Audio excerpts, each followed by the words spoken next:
The next thing to look at very carefully is that despite the IMF projection, we are now on course to be spending almost 60% of all the money the government earns paying debt. Nearly 60%. To understand how frightening that is, I went around and I got data that shows on average what do high-income countries spend.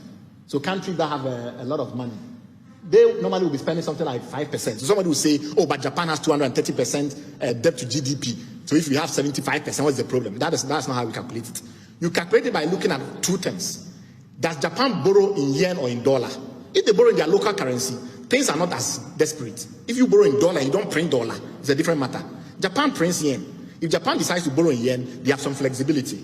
The second thing you look at is how much do they spend paying the interest and the principal. If Japan is like other high-income countries and is spending around 5%, you don't compare yourself to them when you are almost going to hit around 60%. So whether or not they have 230% GDP to debt or whatever, it's insignificant because they don't pay as much as you do. Then I looked at people that are very much like us, what is called the frontier economies. And the average in the frontier economies for interest is about 16% and around 25% for everything. So interest and principal repayments. And Ghana is almost 60%. This is global rates. It tells you there's very serious thing happening. Don't forget that when we went to HEPIC, around the time when we said we had to do HEPIC because this was serious, we couldn't do anything about debt, our total national debt, all the debt we had accumulated till date, was for $5.9 billion.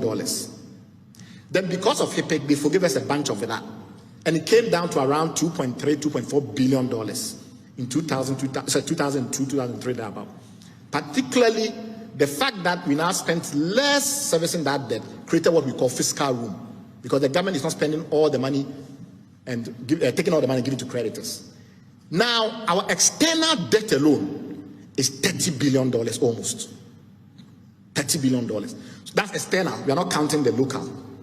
So if you take it from 2.3 something billion in middle of the first decade of this century, that's around 2007 thereabout, to the situation today, it's kind of frightening.